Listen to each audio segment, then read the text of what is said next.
Alors ensuite, les autoroutes du cerveau, ben, vous voyez, sont des câbles qui sont constitués de cellules qui transmettent l'information à très, très grande vitesse. Et c'est pour ça qu'on dit que ce sont des fibres blanches. C'est parce qu'elles sont couvertes d'une substance graisseuse et qui fait que par endroits, cette substance graisseuse est un petit peu amincie, de sorte que le courant saute d'un endroit à l'autre à très, très grande vitesse. Ce qui fait que dans ce qu'on appelle les nerfs qui sont couverts de myéline, ça va à toute vitesse, à très, très grande vitesse. Voilà, donc ça, c'est l'équipement de base. Euh, alors, il paraît que ça marche. Pourquoi pas? Ah, voilà. Et cet équipement de base que j'ai représenté en bas, c'est une diapo que vous avez certainement déjà vue. Eh bien, c'est cet équipement de base, vous voyez, il permet à deux personnes de se mettre en phase quasiment à la milliseconde près. Même peut-être sur une base de temps plus courte. Et ça traverse la boîte crânienne, quoi. Mais ça va passer, bien entendu, pour traverser la boîte crânienne, en fait, par nos organes sensoriels, en particulier les yeux, les oreilles, et puis tout ce qui couvre notre corps, qui est la peau et tous ces organes qui sont aussi des organes qui nous permettent de nous représenter notre position dans l'espace, et dans un espace qui est aussi l'espace d'interaction. Donc, voilà, les habiletés fonctionnelles, vous voyez, très souvent, je vais vous parler de fonction. Hein, je m'éloigne du comportement, je m'éloigne de la structure, de la matière, pour parler des fonctions. Et ces fonctions, elles sont à disposition, bien sûr, avant la naissance, mais surtout dès la naissance, le jeune enfant, et ça va durer toute la vie. Hein. Le jeune enfant est en capacité, quand il va bien, quand il est au maximum de ses performances, eh bien, il est capable d'interagir de manière très, très complexe. Et ces premières interactions entre deux êtres humains vont permettre l'organisation fonctionnelle et la structuration du cerveau. Autrement dit, le cerveau se structure en fonctionnant. Et ça, c'est un point très important parce qu'on pourrait imaginer qu'on modifie, qu'on contraint, vous voyez, qu'on oblige l'enfant, l'adolescent, l'adulte à modifier son cerveau, mais son cerveau ne peut se modifier que s'il est acteur de son fonctionnement. Ça, c'est aussi une notion très importante en neurophysiologie. Donc là, vous voyez, il y a une liste de fonctions. L'attention, on a beaucoup parlé de l'attention la semaine dernière, la perception, association, intention, c'est très important. Vous voyez, cette espèce de motivation, qui est une motivation extrêmement efficace. Hein. Vous voyez, ces deux bébés ils se regardent, ils ont un bon tonus, ils ont une bonne motricité, ils y voient bien clair. Et puis, ils se parlent presque, hein, ils échangent de l'information. Et en échangeant de l'information, ils construisent des réseaux, des circuits neuronaux. Voilà. Et puis, il y a une fonction dont on va parler plus aujourd'hui, qui est l'imitation. L'imitation. Alors, il se trouve qu'en France, on a une grande spécialiste d'imitation qui s'appelle Jacqueline Nadel, qui est une psychologue de formation, qui a beaucoup travaillé sur cette fonction et qui a rédigé des ouvrages absolument imités pour grandir. Vous tapez sur Internet Jacqueline Nadel, imiter pour grandir, vous allez tout savoir sur l'imitation. Ce sont des ouvrages absolument passionnants. Donc, je ne vais pas, je veux dire, approfondir ces questions, mais je vais les replacer. Je vais replacer l'imitation dans ce qu'on appellera le trouble du neurodéveloppement, dans son aspect neurofonctionnel et des circuits cérébraux. Donc, l'imitation, c'est vraiment une fonction clé. Et elle est basée sur ce qu'on appellera des capacités, vous voyez, du bébé. Alors, le terme acteur, hein, il est très important dans mon lexique parce que, vous voyez, c'est très important de non pas modifier le comportement de l'enfant, mais de lui donner les possibilités d'être acteur de son propre changement. Ça, c'est des messages euh, que les psychologues du développement, les éducateurs, les rééducateurs du développement connaissent bien, peut-être encore insuffisamment. Et donc, ce répertoire néonatal, vous voyez, qui est représenté ici par des capacités à exprimer ce qu'on a à l'intérieur du corps. Le bébé est content, le bébé boude, il se demande ce qui se passe, le bébé est en colère, ou le bébé a un petit peu, il est paisible, il a sommeil peut-être. Vous voyez, ce répertoire sensorimoteur et socio-émotionnel, il est source de réciprocité. Dans la question de l'imitation, vous voyez, dans cette fonction, il y a quelque chose qui s'installe entre deux personnes et qui va induire des actions qui sont des actions réciproques. Et cette réciprocité, elle nécessite aussi, et peut-être je vous en ai déjà parlé, mais des synchronisations. C'est-à-dire qu'il faut que le traitement de l'information qui vient de l'autre se fasse à la bonne vitesse, au bon endroit dans le cerveau. Vous voyez, et peut-être que dans l'autisme, c'est une des questions qui se posent. Est-ce que du fait d'événements qui sont très précoces dans la vie fœtale, est-ce que toute cette machinerie à l'intérieur du cerveau, qui est le support de ces fonctions, est-ce que cette machinerie, elle n'est pas réglée de la bonne manière?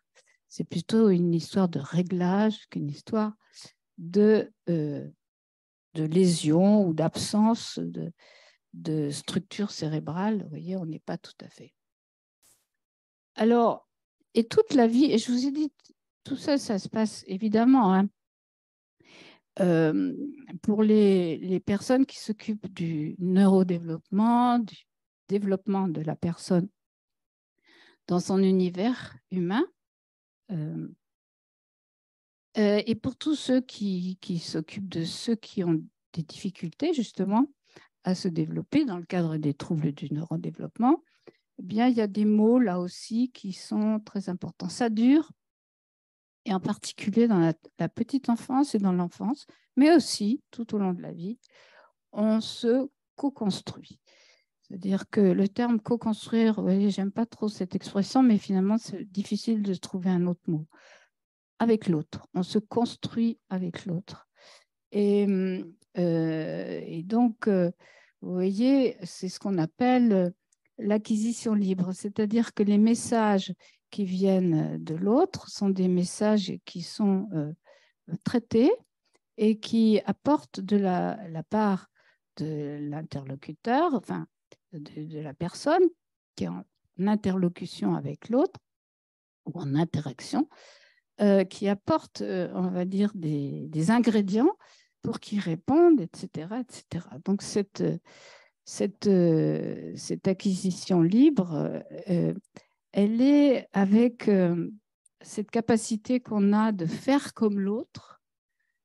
On fait non seulement avec l'autre, mais on fait comme l'autre. Et ces deux phénomènes sont très importants dans ce qu'on appellera l'éducation. L'éducation au sens large et le développement personnel. C'est des éléments clés dont on pourra discuter si vous voulez. Et donc là, je vous ai cité Jacqueline Nadel. Alors, vous voyez, il y a une différence. Hein.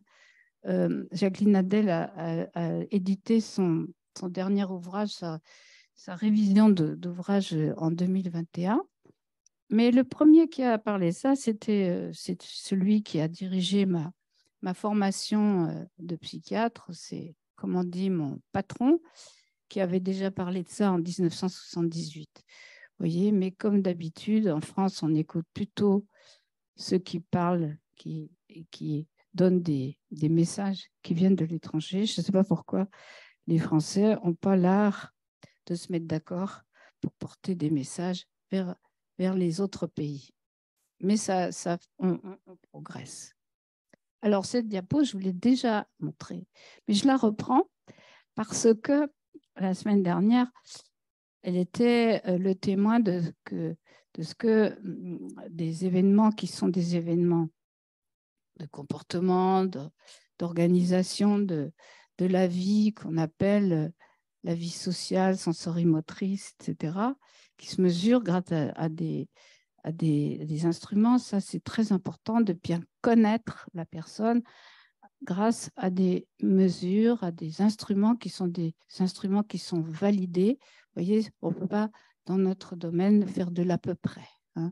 C'est-à-dire que le diagnostic fonctionnel, y compris le diagnostic fonctionnel, il est basé sur l'utilisation de descriptions qui sont des descriptions qui sont validées par la communauté internationale, ce qui est le cas de cette mesure. Mais je reprends cette asymétrie. Vous voyez, les cercles orange, vous voyez, sont très harmonieux, c'est une fleur qui s'épanouit et qui est très, très symétrique. Hein, vous voyez, dans le domaine du langage, LE, LC, langage expressif, compréhensif. AC, c'est l'attention conjointe. Les IV, IG, c'est imitation verbale, imitation gestuelle, etc. Ensuite, RA, c'est relation à autrui. Et puis de l'autre côté, vous avez PO, hein, PO qui est la permanence de l'objet, RS, les relations spatiales, MB, c'est moyen but. Donc, ce sont toutes sortes d'habiletés fonctionnelles hein, qui sont mesurées par les psychologues et qui décrivent des capacités à non seulement gérer le monde des objets, mais aussi le monde des personnes. Et la symétrie de l'enfant autiste à 2 ans, c'est bien une asymétrie qui témoigne qu'il y a de très bons résultats dans RSMB, relation spatiale moyen but. Vous voyez, cet enfant de 2 ans qui a un autisme, qui peut être un autisme très sévère, est très capable de résoudre des problèmes avec les objets, avec les choses. Il a une mémoire prodigieuse, des formes, etc. C'est un champion pour l'utilisation des objets, ce qui veut dire qu'il a une bonne intelligence, mais que quand il s'agit d'être avec les autres, hein, dans le domaine du langage, et puis surtout, imitation vocale, imitation gestuelle, IV, IG. Vous voyez, là, il n'est pas bon.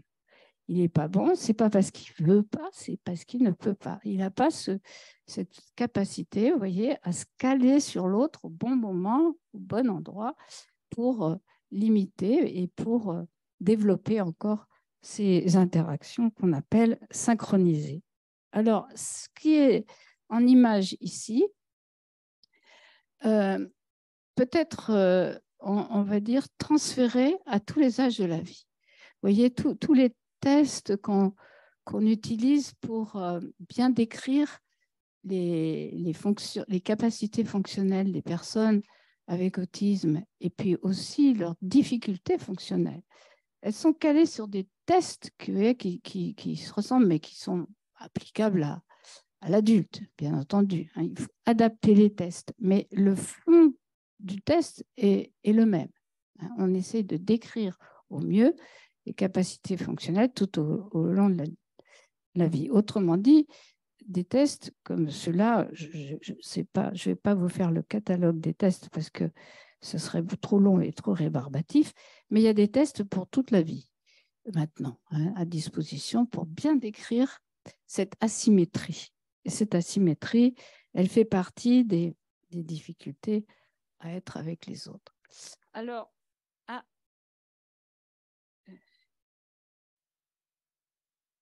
c'est un petit peu dommage parce que là, si je lance le truc, il se lance tout seul du mauvais côté.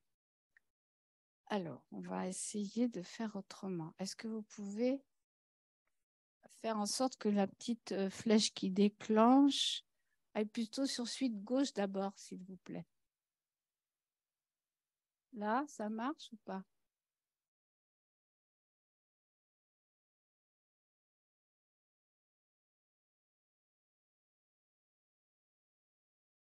Ce serait dommage que ça ne marche pas, mais bon, si ça ne marche pas,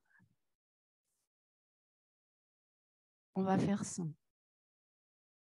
Ça ne marche pas. Bon. Vous voyez, c'est toujours ça quand on envoie son PowerPoint par...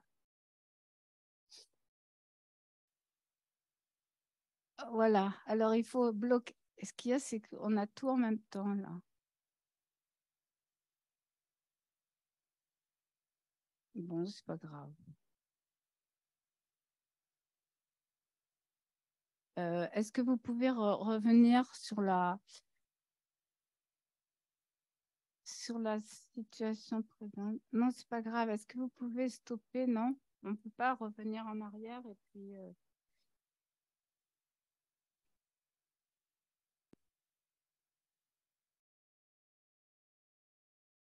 C'est pas grave. C'est pas grave. On va faire sans celle de gauche. On prend celle de droite.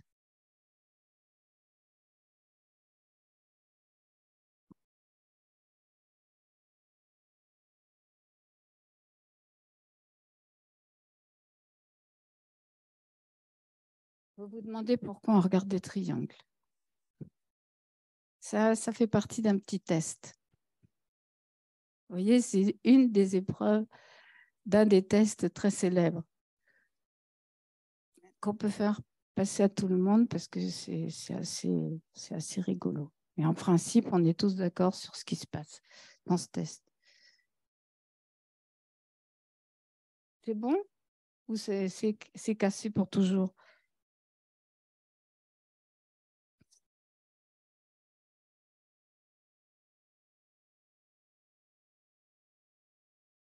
Vous en faites pas hein, si ça marche? Ah, ben voilà. Alors, ça, c'est la partie gauche. Donc, vous regardez, vous voyez deux triangles qui se baladent.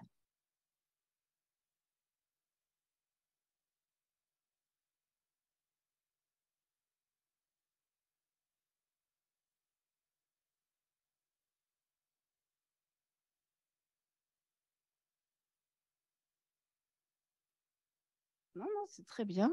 Donc, maintenant, on peut aller sur la droite, si ça vous est possible. Très bien, parfait. Donc,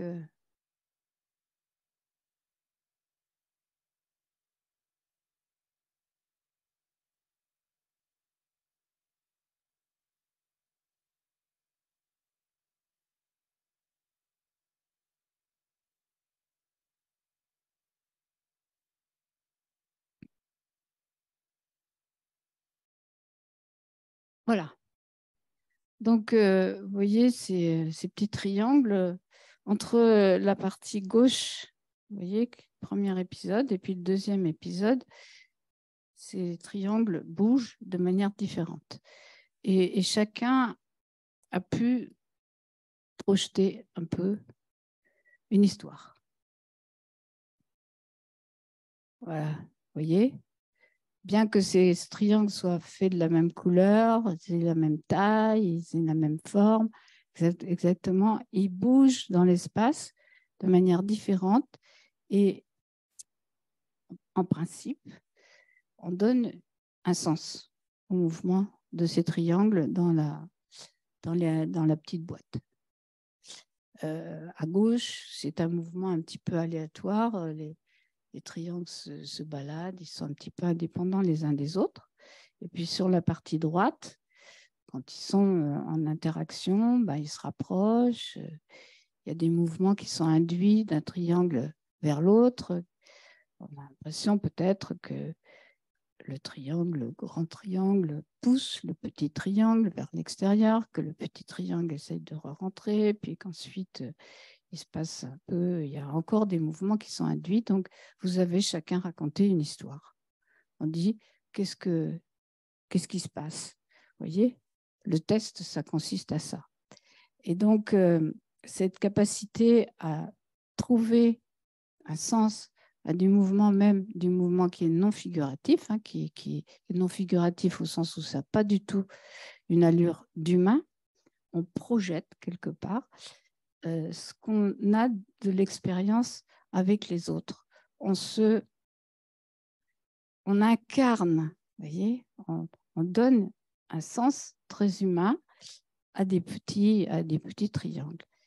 Et cette capacité à donner du sens à du mouvement et à percevoir peut-être des intentions chez ces triangles ou chez l'autre, elle est basée précisément sur le développement de ce qu'on appellera vraiment les capteurs et les décodeurs de l'information sociale qui sont à la base, bien entendu, des fonctions et en particulier celle de l'imitation. Voilà.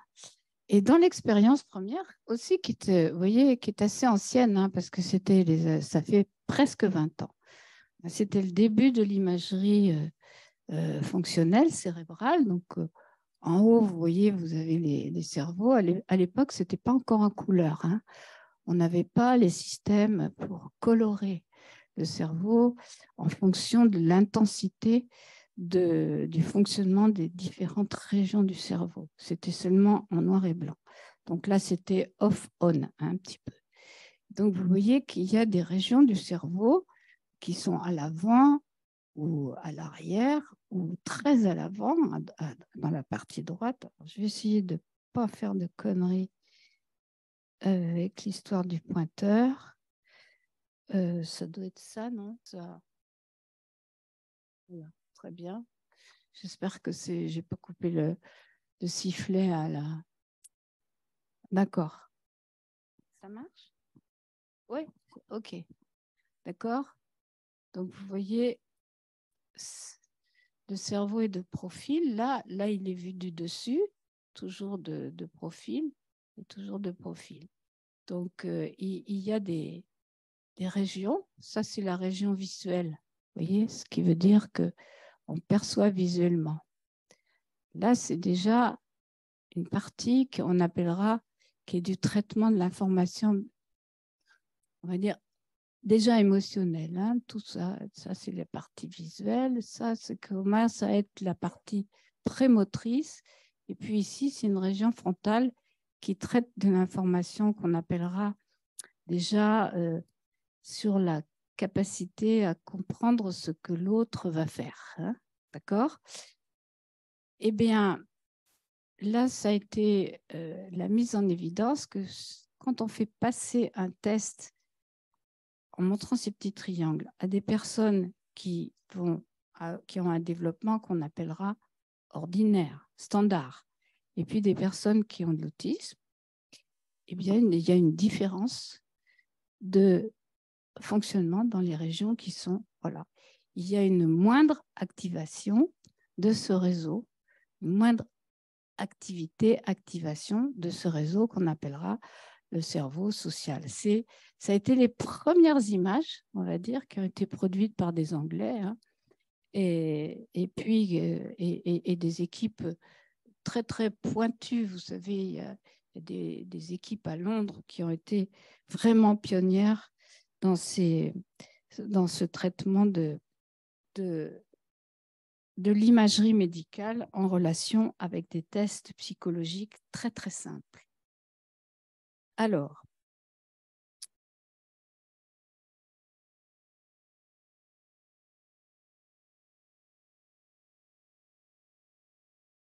pas d'une habileté infinie avec votre petit machin, là. Oui, je voudrais changer de diapo. Voilà. Alors, un peu plus loin, et ça, vous voyez, je vous repasse ces diapos parce qu'elles sont toujours d'actualité. Hein. On n'a pas beaucoup progressé sur ces questions, malheureusement. Dans tous les pays du monde, on s'est intéressé, vous voyez, au fonctionnement du cerveau. C'est assez compliqué parce que ça nécessite, vous voyez, de l'utilisation de l'imagerie. L'imagerie, ça veut dire qu'on va dans un laboratoire, on est obligé quelque part quand les personnes sont un peu anxieuses, enfin, vous avez tous peut-être eu une fois une radio, une IRM, et le cadre n'est pas forcément très, très simple. Hein, donc, ce sont des recherches qui vont très, très lentement. À Tours, on avait un système qui permettait d'enregistrer. On l'a toujours, d'ailleurs, et puis il y en a d'autres dans d'autres laboratoires du monde entier, mais à Tours, on a été un peu les premiers à enregistrer l'activité cérébrale avec des petits capteurs qui étaient posés sur le cuir chevelu. C'était très léger. Vous voyez, maintenant, il y a des petits casques, je vous ai montré la semaine dernière. Et puis, on enregistrait l'activité cérébrale de personnes adultes et en bas à droite, ce sont des enfants. Et la Fondation France Télécom nous a aidés hein, pour ces recherches. Et je les remercie parce que la fondation qui s'appelle Orange maintenant, Fondation Orange, est toujours très proche hein, de tout ce qui se passe dans le domaine de l'autisme. Mais si ces images existent, elles ont été d'une importance cruciale dans la compréhension de l'autisme, eh bien, c'est grâce à la Fondation Orange qui a fait fabriquer des petits clips. Alors, il y a un étang, il n'y a pas de vent, il n'y a pas un brin de vent, pas une brise, rien du tout, rien ne bouge. Puis au milieu, une cascade d'eau, très jolie. Et puis à droite, il y a une dame, une gymnaste qui fait des ronds de jambes. Des ronds de jambes avec sa jambe droite. Et quand vous voyez les cartes qui sont vues dessus, hein, c'est comme si on avait envoyé le cerveau vu d'avion, hein, le nez, les oreilles, vous voyez. Et ça, c'est le dessus du cerveau. Vous voyez, il y a des taches de couleur. Alors, vous voyez, vous allez bien regarder les taches bleues. Les taches bleues ici, bon, elles sont assez douces. Ensuite, là, le monsieur et la dame, hein, les adultes qui n'ont pas de problème, eh bien, la tache bleue, elle augmente un petit peu, mais pas trop. Et puis, quand ils voient la dame qui fait ses mouvements, ils ont une tache bleu foncé. Et la tache bleu foncé, elle montre qu'il y a une activation des cellules du cerveau dans la zone de la rotation de la jambe. Autrement dit, il y a une activation du cerveau moteur de la jambe en même temps qu'on voit quelqu'un qui fait le mouvement de la jambe. Vous voyez? Ce qui veut dire qu'on a vraiment une relation très, très forte entre celui qui bouge et notre cerveau qui bouge en même temps que celui qui bouge. Alors, quand je racontais ces histoires les premières fois, on m'a dit, mais si on fait la gymnastique avec le cerveau pendant qu'on voit quelqu'un à la télévision qui fait le cerveau, est-ce que ça muscle? C'était pas idiot comme question, pas du tout. Parce que oui, on bouge un peu. On a des micro-contractions à l'intérieur. Quand vous voyez quelqu'un qui fait du ski, qui fait du saut en ski, vous avez des micro-contractions dans tous les muscles qui sont... Voilà, c'est quand même extraordinaire. Alors, vous voyez, chez les enfants, on n'en avait pas beaucoup à l'époque. Hein. Il y avait 30 enfants qui... Les enfants, ils sont encore plus, vous voyez, ils sont encore plus motivés. Et puis, les petits avec autisme, ils voient clair hein, parce qu'ils ont la zone postérieure, mais ils n'ont pas cette tache bleue, quoi. La désynchronisation de l'électroencéphalogramme qui est créée par le mouvement d'autrui se fait pas du tout de la même manière. Ça ne veut pas dire qu'ils ne voient pas, qu'ils ne comprennent pas du tout, mais c'est que le système, vous voyez, de cette espèce d'interaction synchronisée ne fonctionne pas de la même manière. Et ça ouvre des voies sur les possibilités ce que j'appellerais d'exercice fonctionnel. Alors, bien sûr, hein, on est toujours dans des situations le plus précoce possible, mais c'est vrai tout au long de la vie. C'est-à-dire que, qu'est-ce que dit cette photo, c'est que il n'y a pas de secret.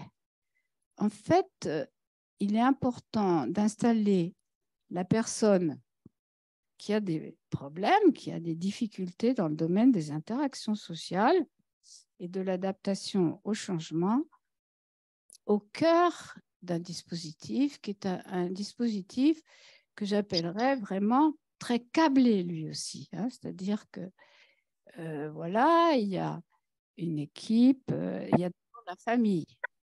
Et je vous ai dit, très très important de former les parents, mais aussi et puis l'équipe, bien entendu, est pédagogique, de soins, l'environnement social, etc.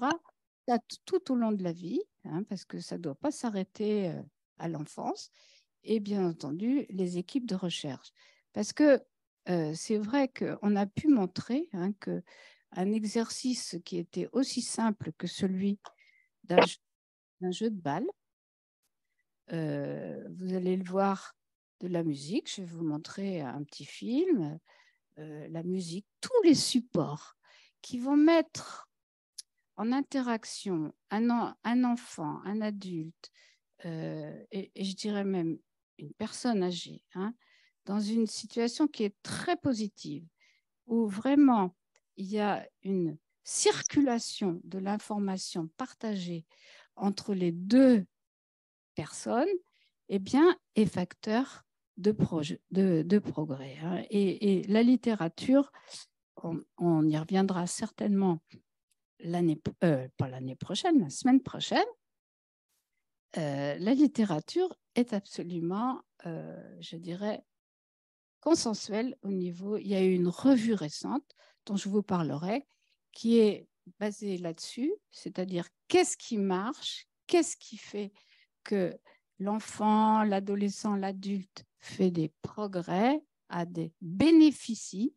Non seulement c'est des actions qui sont coordonnées, hein, c'est-à-dire, mais aussi des actions qui sont adressées à la personne.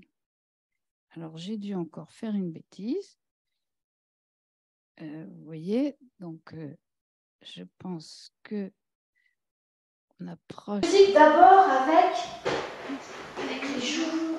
On va faire. On est un petit peu la dernière fois.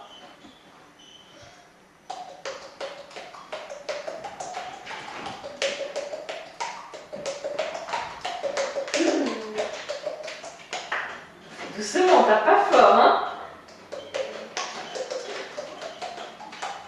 Ouais! On va faire de la musique avec les cuisses. On tape sur les cuisses.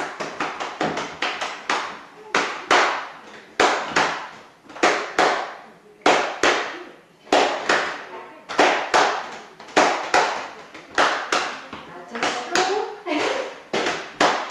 On va faire de la musique avec la poitrine.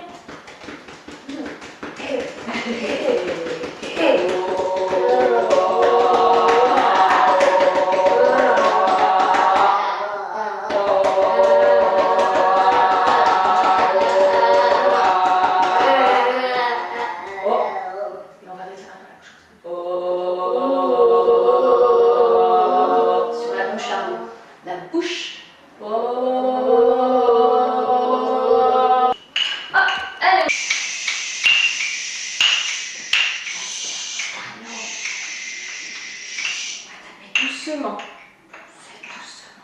Doucement, doucement. Voilà, doucement comme ça. Doucement aussi. Ami ça aussi, doucement comme ça. Ouais, doucement. Attention, on va faire. Fort. Fort, fais attention aux mains. Fort. Fort. Fort. Fort. Fort. Tu les poses, Anissa? On pose par terre? Voilà, bravo. Voilà.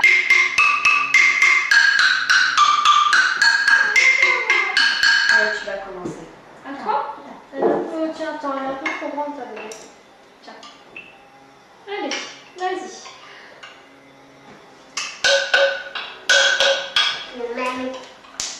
D'accord. Tu prêtes ta Bastien? Voilà.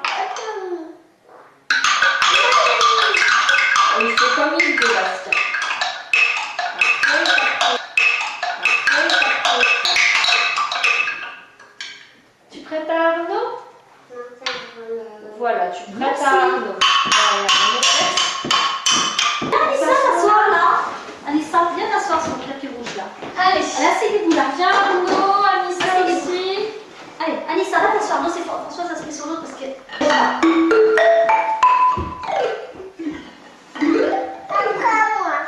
Oui,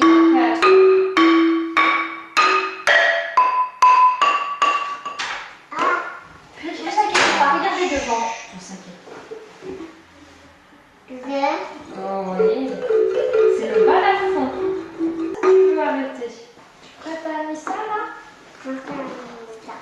Voilà, tu prêtes à Anissa. Anissa, à toi? D'accord. Attends, laisse Anissa jouer un petit peu. Tu reprendras tout à l'heure si tu veux. Tu laisses un petit peu Anissa, Bastien.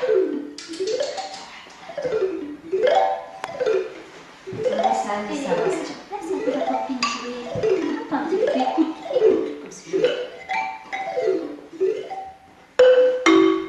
Attends. Vas-y, et puis attends, prête à Arnaud. Bon, bah alors, je pense que oui, les garçons sont un peu pressés. Hein. Ça prend son temps, mais. Ouais, tiens, alors Arnaud, viens t'asseoir là devant. Ça va être plus pratique. Voilà, installe-toi. Voilà. Mais non, mais reste assis, t'étais bien, mon chouchou. Que tu sois bien installé. Vas-y. Je sais pas comment mettre ses jambes. Non, Il y a les jambes trop longues. Les jambes trop longues. C'est vrai.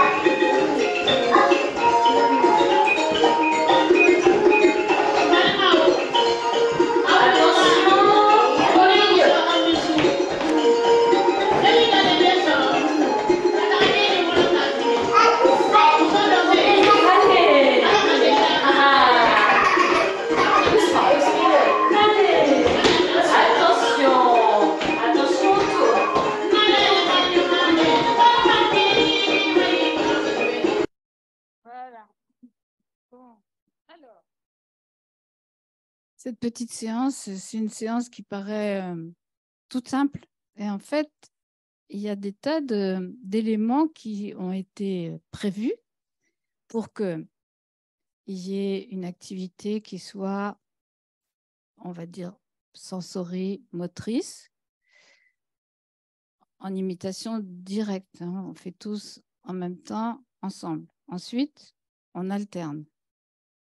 Ensuite, on utilise des instruments et chacun son tour. Il y a le tour de rôle. Ensuite, il y a la possibilité de faire, on va dire, d'être en rythme sur une musique avec son corps. Et on peut tourner dans un sens, tourner dans un autre. Vous voyez, ces activités simples, à partir du moment où elles sont réfléchies et qu'elles sont proposées à des enfants qui sont, on va dire, dans des situations où la compréhension, les possibilités ne sont pas forcément exactement les mêmes, il va y avoir un rôle moteur, vous voyez, sur toutes ces fonctions qui sont celles de notre vie sociale. Autrement dit, l'exercice coordonné des fonctions sensorimotrices, socio-émotionnelles à base de l'imitation, elles sont clés pour le développement de nos circuits et l'amélioration du fonctionnement. Autrement dit, il ne s'agit pas vraiment de corriger, mais d'aider l'enfant. On ne corrige pas l'enfant. Quelque part, on n'apprend pas à l'enfant, on le met en situation d'exercer lui-même des fonctions qui sont essentielles pour la vie avec les autres et la communication sociale. Voilà, je pense que c'était le dernier document que je voulais vous montrer. Musique d'abord. Ah oui, si, j'ai encore une petite... voilà. Donc, là aussi, hein, c'est la mesure du progrès. La mesure du progrès, est-ce que des exercices de ce type modifient quelque chose dans ce qu'on connaît du fonctionnement cérébral?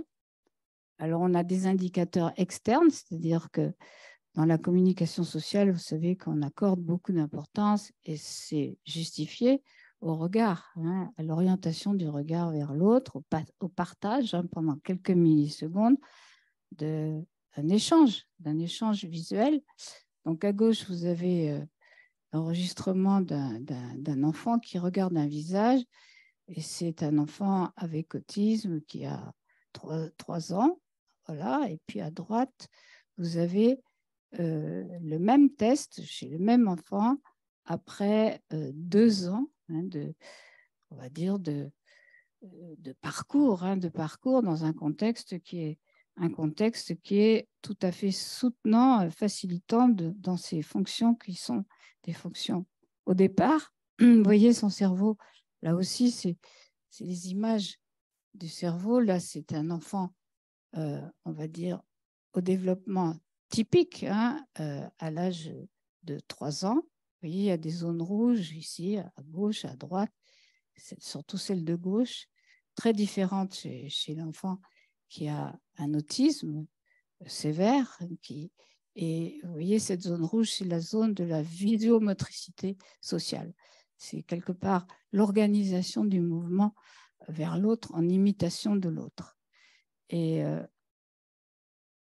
après 2 ans vraiment d'un parcours, là aussi, il n'y a pas que les petites séances de musique, il y a tout ce qui va avec, mais c'est quand même penser sur le fait que cette acquisition libre des fonctions qui vont permettre des interactions synchronisées, eh bien, elles ont un effet, parce que vous voyez que au bout de 2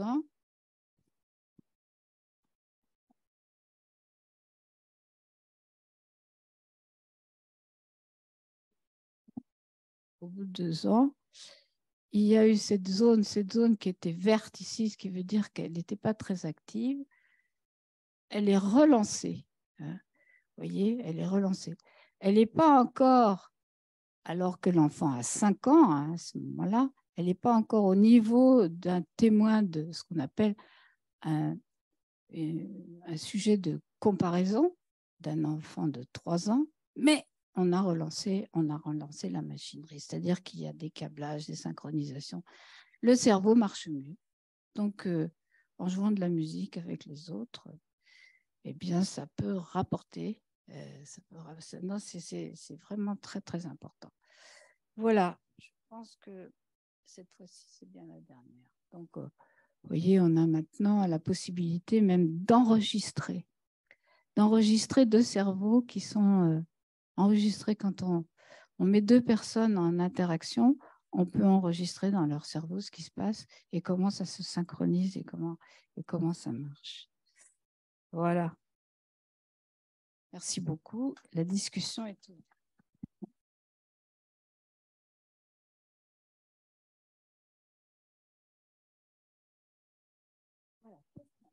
Merci Catherine. Oui, on a un petit temps possible pour les questions.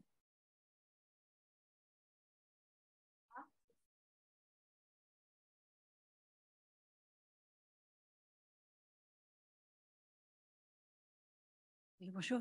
Dans la dernière vidéo qu'on a vue, il s'agit d'enfants atteints d'autisme.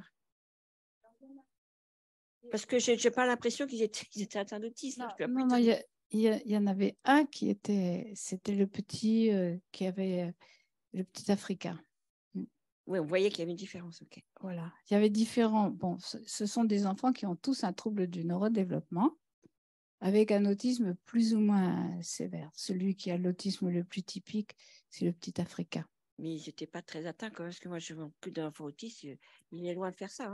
Ah, voilà, c'est ça. Ben, alors là, c'est une bonne remarque. C'est une bonne remarque. Si, ils sont tous des enfants qui étaient, on va dire, à l'âge qu'ils avaient, dans la capacité de participer à des activités de social. Et donc, les conditions d'exercice de ces activités, même très simples, elles sont évidemment très importantes. C'est-à-dire que tout est prévu à l'avance, tous les objets sont là, il y a peu d'enfants dans le groupe, il y a 2 adultes pour 3 enfants, etc., etc. Vous voyez, les conditions de calme, d'organisation, de prévisibilité, elles sont là. Sinon, si vous les mettez en situation qu'on appellera libre, ou non contrôlées, ces enfants sont effectivement très perturbés. Hein. Okay. C'est des conditions qui sont très facilitantes. Bonjour à tous, bonjour Catherine. Ça me parle beaucoup, hein. Je pense que tu le sais, je fais de la musique et moi je travaille dans des milieux un peu plus où les personnes c'est des écoles spécialisées au Québec où on utilise le rythme et c'est vrai qu'il y a beaucoup d'effets. Mais comment faire en sorte que, vu qu'on sait ça avec les résultats actuels et futurs, pour que ça devienne un programme entre guillemets obligatoire dans les écoles, en simulation précoce, comment on fait pour mettre ça en avant parce qu'on sait que ça fonctionne et que ça donne des résultats? Il faut faire ce que je fais aujourd'hui, quoi. Il faut communiquer. Et c'est vrai, on a beaucoup centré, on est dans des mondes, en particulier des mondes scientifiques qui sont, comme vous le savez, finalement très riches, très magnifiques, mais qui sont séparés. Vous voyez, par exemple, hein, pour ce qui concerne les troubles du neurodéveloppement, l'autisme, l'enfance ou même l'adolescence et même l'adulte, il y a le monde de l'éducation et puis le monde des neurosciences. Et l'éducation, tout ce qui est la psychoéducation, ce sont des domaines qui sont très comment l'enfant apprend à lire, à écrire, comment l'enfant apprend à parler. OK. Puis de l'autre côté, vous voyez, il y a les neuroscientifiques qui ont des moyens extraordinaires pour explorer le corps humain, mais qui travaillent plutôt sur les maladies neurologiques. Vous voyez, ils travaillent sur la maladie de Parkinson, ils travaillent sur les maladies, les accidents vasculaires cérébraux, etc. Et donc, comment faire? Eh bien, il faut se faire parler, se parler, quoi. Tout à l'heure, Alice nous a dit, moi, je suis médecin, elle a dit j'ai un autisme, etc. Et Alice, elle a fait une thèse magnifique sur de l'imagerie, une thèse de science. Hein, vous voyez, c'est quelque part très, très important. Vous voyez, ces réunions, elles sont là pour faciliter les échanges entre deux mondes qui sont ceux de la recherche et ceux de tous les jours, de la vie de tous les jours, et en particulier l'éducation. Et puis, pour les plus petits, la puériculture, tout ce qui est la science du développement de l'enfant en termes d'éducation, de croissance, de santé physique aussi. Tout ça. Donc, vous voyez, c'est comment faire, c'est ça. Et c'est très difficile, tu le sais, parce que pour faire de toi qui es aux confins des deux, c'est très difficile. Moi, je pense que des séances comme celle-ci, on n'est pas 300, mais on est 30. On est 30. Ben, 30, c'est déjà pas mal. Vous voyez, parce que vous voyez, c'est ce lien entre les sciences du cerveau en particulier. Bien sûr, il y en a d'autres sciences qui sont très, très importantes. Pour la santé, le bien-être de tous en société. Mais voilà, c'est ça. Donc, dès que vous voyez le mot recherche scientifique, je ne vais pas dire vous donner 1 euro parce que ce n'est pas ça, mais vous voyez, il faut soutenir la recherche. C'est très, très important que le grand public alerte le gouvernement sur le fait que plus on comprendra comment ça marche dans notre corps et dans celui de ceux qui n'y arrivent pas, à faire exactement la même chose que ceux qui y arrivent bien, on aura avancé.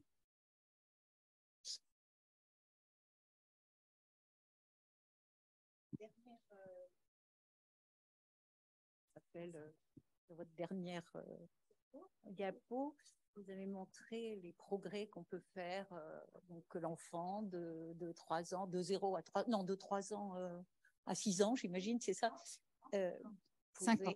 À 5 ans, pouvait en 2 ans. Alors, est-ce qu'il y a un âge où ça s'arrête? Non, jamais. C'est ça. Jamais. Ouais, Jamais. J'ai donc un frère qui est vieillissant et donc on n'en parle pas beaucoup. On parle beaucoup des enfants, mais des adultes vieillissants avec peut-être des pathologies qui se combinent peut-être. Combinent aussi, etc. Mais on ne voit pas beaucoup ni dans la littérature. Alors, je voulais quel état de la recherche internationale d'ailleurs, parce que j'imagine pas seulement française, parce que j'ai cherché, j'ai pas trouvé grand-chose. Il n'y a pas grand-chose. Non, non, il n'y a pas de. Alors, sur la période, on va dire, du grand âge, on n'a pas tellement, justement, de connaissances qui soient partagées au niveau international. D'abord parce qu'on ne connaissait pas ces personnes, vous voyez, elles n'étaient pas connues parce qu'on n'avait pas mis de nom sur ce qu'elles avaient. Et ça a été très tardif, y compris en France. Hein, c'était avant les années 2000, l'autisme, les gens discutaient parce qu'ils pensaient que c'était des gens qui étaient malades mentaux. Et voilà, donc on ne sait pas où elles sont ces personnes. Hélas. Donc il y a eu vraiment des mesures du gouvernement. Ça a été, c'est vraiment le gouvernement. Et bien entendu, dans le cadre de la stratégie nationale, a mis le paquet là-dessus. Hein. Il faut s'occuper des adultes. Mais les adultes, déjà, il faut savoir où ils sont. Vous voyez. Et puis, alors, les personnes âgées, donc c'est un vrai sujet. C'est un vrai sujet parce qu'on s'aperçoit qu'on peut, avec justement dans les lieux d'accueil de ces personnes, y compris celles qui ont des difficultés, je dirais combinées, qui n'ont pas de langage, qui ont des troubles de comportement, qui ont une certaine dépendance, hein, qui sont peu autonomes, etc. Des exercices très simples comme cela peuvent maintenir un fonctionnement cognitif optimal. Encore une fois, hein, c'est ce qui est vrai pour les personnes âgées sans trouble du neurodéveloppement, hein, mais en quelque sorte, le grand âge et la sénescence, c'est un trouble du neurodéveloppement du grand âge. Voilà, c'est... Non, tout à fait. Ce sont des sujets, mais vous voyez, les priorités dans le domaine de la recherche, elles sont souvent identifiées par je dirais, on a beaucoup investi dans nos pays, en particulier dans les pays occidentaux, mais sur le cancer. On ne va pas faire concurrence, hein, c'est pas concurrence, mais il faut aussi donner de la place à la recherche sur nos problèmes. Sinon, et ça, c'est très difficile. Et le seul moyen, c'est que le grand public aille voir le président. N'oubliez pas la recherche dans le domaine de l'autisme et des troubles du neurodéveloppement, sinon on n'y arrivera pas. Il y a tellement d'échelons entre, vous voyez, ce qu'on appelle les personnes concernées et puis ceux qui donnent le fric, que à chaque étage, d'ailleurs, on en perd un petit peu. Donc, si on nous donne 10 000 euros, à la fin, on en a 100, quoi. Bon, c'est comme ça. Mais il faut pas... Vous voyez, il y a des clés. Il y a des clés dans ce qu'on appellera la vie sociale. C'est-à-dire que ces personnes ne doivent pas être isolées. Elles doivent vivre dans un bain de société. Et la deuxième chose, c'est que ce n'est pas la peine d'essayer de leur corriger, de leur modifier, vous voyez, de vouloir leur enlever les comportements. Il faut développer des comportements qui soient les plus utiles pour elles dans la vie sociale. Oui?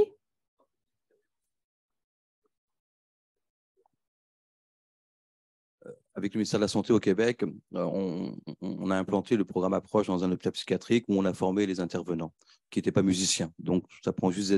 Et on fait du groupe avec des adultes qui ne faisaient pas de groupe. Donc, actuellement, on a fait une première sortie, première prestation publique juste avant que j'arrive en France. Et donc, ces personnes-là sont en action, sont vraiment en situation de relation, d'interaction et montrent un intérêt à s'exprimer et à co-construire. Nous, on parle beaucoup d'agentivité au Québec par rapport à ça. Donc voilà, il y a des choses qui se font, mais comment le rendre public, comment le développer, ça c'est, comme vous l'avez expliqué, c'est un autre débat.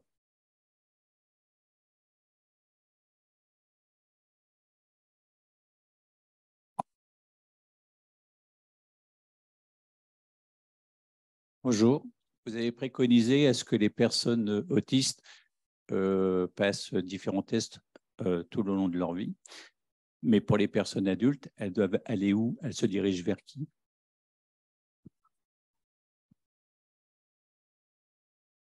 Alors, la France s'est dotée de centres qu'on appelle des centres de ressources autisme dans toutes les régions. Le territoire est couvert et donc il y a des centres de ressources qui sont disponibles dans les régions. Quelquefois même, il y a plusieurs centres. Il y a un centre principal et puis des centres annexes dans les différentes régions de France. Donc, ce sont des centres qui sont ouverts au public. Donc, vous pouvez aller interpeller, vous pouvez vous présenter, je ne sais pas dans quel centre. Et là, ici, c'est ici, non? Ici même.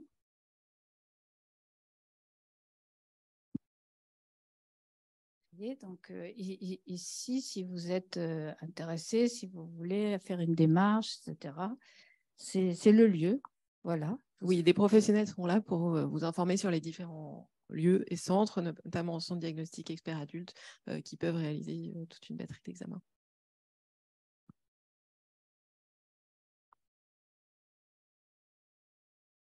Eh bien, il est 15h pile. Merci Catherine pour cet acte 2 et à la semaine prochaine pour la 3e session. Ah,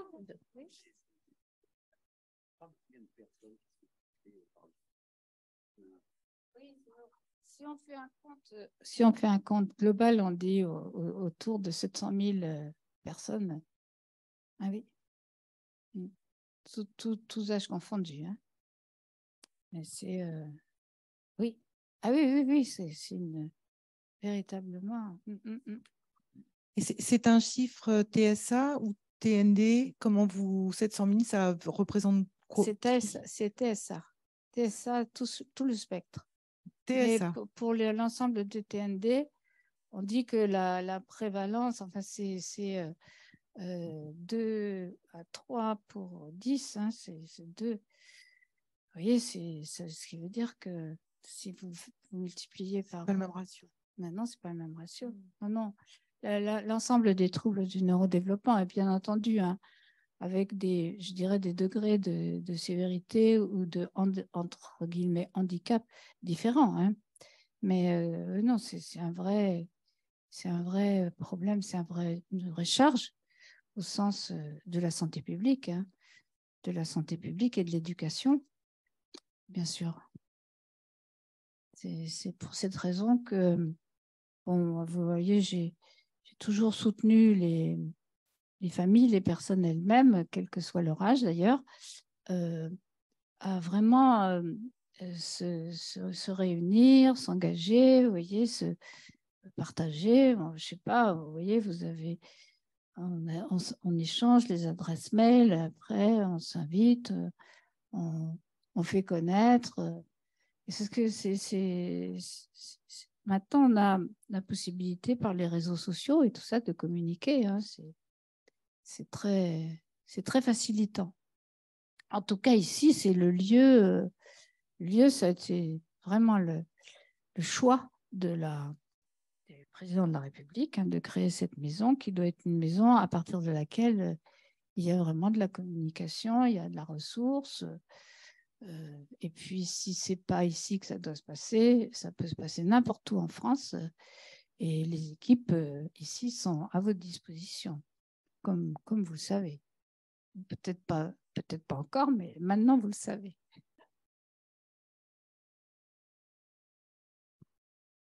Merci Catherine. Donc, moi, je suis Mylène Girard, je suis secrétaire générale à la délégation interministérielle autisme au sein des troubles du neurodéveloppement et je profite de l'organisation d'une grosse réunion pour venir saluer le professeur Barthélémy et la remercier de venir faire ce cycle de conférences. C'est important de parler de ce que c'est que l'autisme. C'est important de parler de prévalence. Vous avez posé des questions sur ce qui se passe à l'école, sur jusqu'à quel âge on peut apprendre. Vous avez demandé et quid des adultes. On est en train de préparer la stratégie 2023-2027.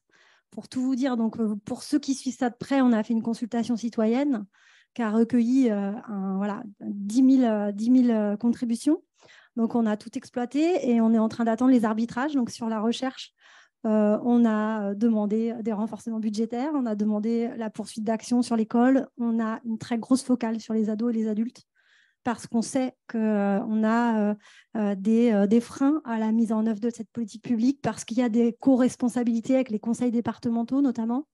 On a fondé toutes nos approches sur les données de prévalence les plus à jour. Donc, pour répondre à vos questions, on a fait travailler un centre d'excellence sur le sujet et les dernières données les plus robustes nous viennent plutôt des États-Unis, avec des études qui sont avec des prévalences qui donnent un peu le vertige, hein, tout TND confondu. On parle de 1 enfant, 1 personne sur 6 aura un TND. Et sur l'autisme, sur les cohortes et sur les études les plus sérieuses, alors il y a des différences entre les territoires parce qu'il y a des différences de pratiques diagnostiques, il y a des différences de contexte, il y a des différences de constitution des échantillons, mais on tourne maintenant autour de 2,5, 2,7% des naissances.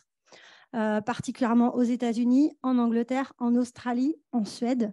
En France, comme l'a dit Catherine, on est en retard. Pourquoi ? Parce que il y a encore 20 ans, on ne savait pas ce que c'était que l'autisme. Et donc, on avait de la dysharmonie évolutive, on avait de la psychose infantile, on avait c'est la faute des mamans, vous l'aimez trop, vous l'aimez pas assez.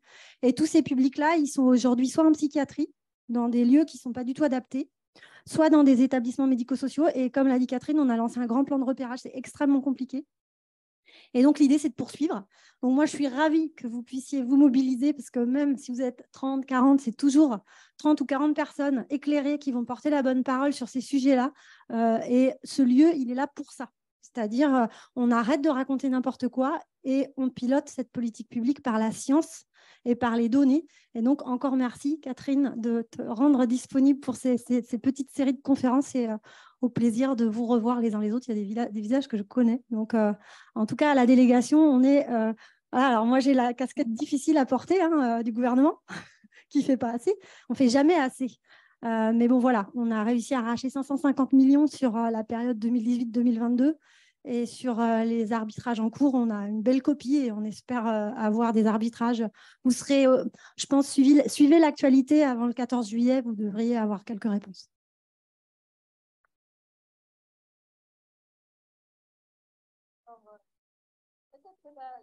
Je ne sais pas si vous avez... On va s'arrêter là parce que je crois qu'il faut qu'on libère la salle. Mais bon, je ne sais pas s'il y a quelques-uns d'entre vous sont là la semaine prochaine. On va parler effectivement de l'adulte. Je pense que voilà, j'ai l'idée qu'on puisse avoir une discussion à propos d'un film qui raconte. J'ai plusieurs possibilités, j'en choisirai une.